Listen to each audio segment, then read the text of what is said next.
Shri Radha Krishnaya Namo Namaha. At first, I offer my humble prayers in the lotus feet of Lord Shri Radha Krishna. I also extend warm greetings and respect to all of you. Today, from the scripture Shri Vivekcudamani, composed and created by Adi Shri Sankaracarya ji, we will be listening chapter number 15. The translation of holy verses are as follows. He who has absorbed himself in Brahman lives identified with that eternal reality and beholds nothing else.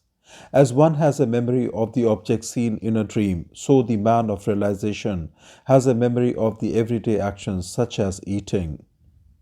The body has been fashioned by karma, so one may imagine prarabdha work with reference to it, but it is not reasonable to attribute the same to the Atman, for the Atman is never the outcome of work.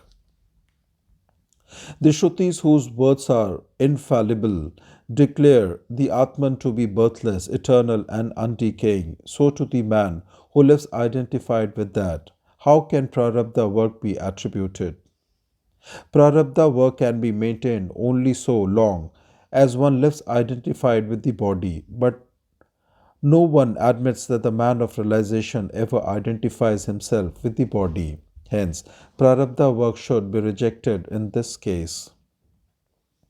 The attributing of prarabdha work to the body even is certainly an error. How can something that is superimposed have any existence, and how can that which is unreal have a birth?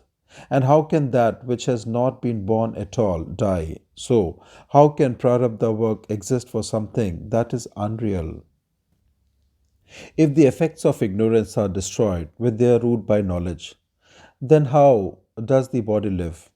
It is to convince those fools who entertain a doubt like this that the Shrutis from a relative standpoint hypothesize prarabdha work, but not for proving the reality of the body and so on, of the man of realization. There is only Brahman, the one without a second, infinite, without beginning or end, transcendent and changeless. There is no duality whatsoever in it. There is only Brahman, the one without a second, the essence of existence, knowledge and eternal bliss and devoid of activity. There is no duality whatsoever in it.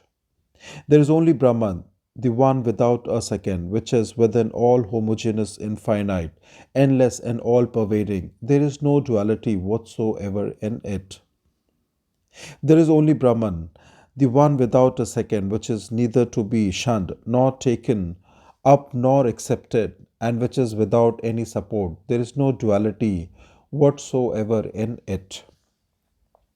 There is only Brahman, the one without a second, beyond attributes, without paths, subtle, absolute, and taintless. There is no duality whatsoever in it.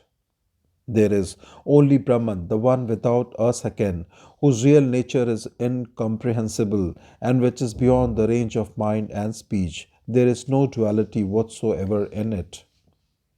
There is only Brahman, the one without a second, the reality effulgent, self-existent, pure, intelligent, and unlike anything finite. There is no duality whatsoever in it. High-souled sannyasin who have got rid of all attachment and discarded all sense enjoyments, and who are serene and perfectly restrained, realize the supreme truth and at the end attain the supreme bliss through their self-realization.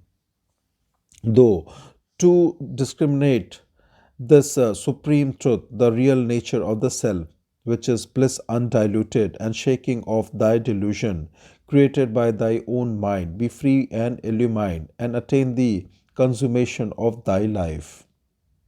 Through samadhi, in which the mind has been perfectly still, visualize the truth of the self with the eye of the clear realization. If the meaning of the scriptural words heard from the Guru is perfectly and indubitably discerned, then it can be led to no more doubt.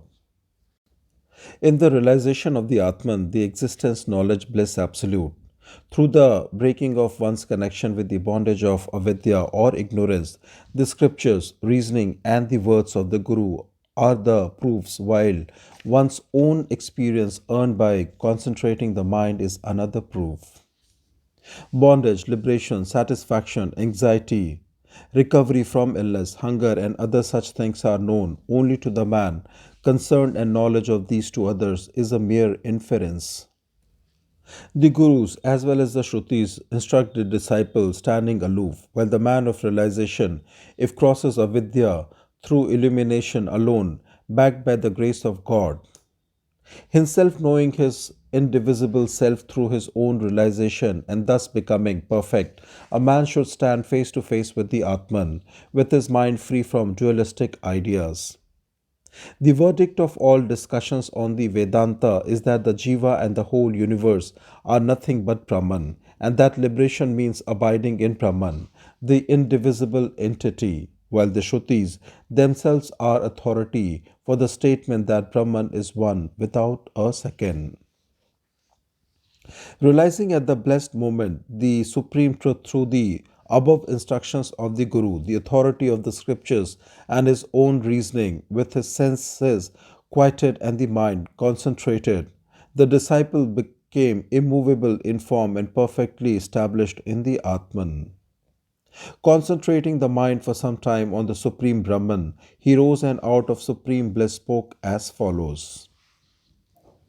My mind has vanished and all its activities have melted.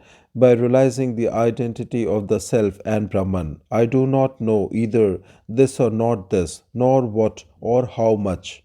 The boundless bliss, the majesty of the ocean is Brahman, replete with the swell of the nectar like bliss of the self is verily impossible to express in speech, nor can it be conceived by the mind. In an infinitesimal fraction of which my mind melted like a hailstone getting merged in the ocean, and is now satisfied with the essence of bliss. Where is the universe gone? By whom is it removed? And where is it merged?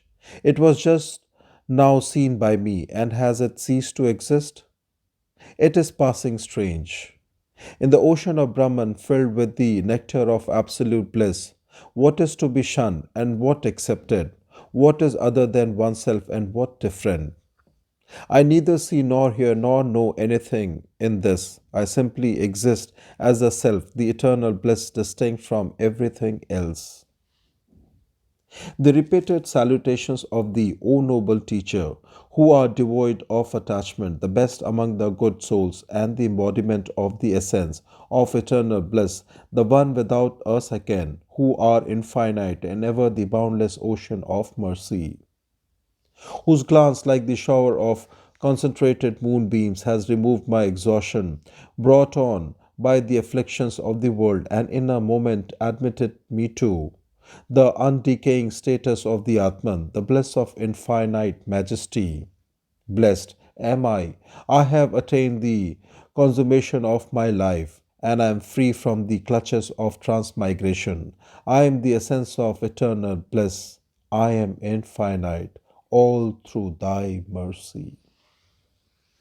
Thus concludes chapter number 15 from the scripture Shri Vivekcudamani.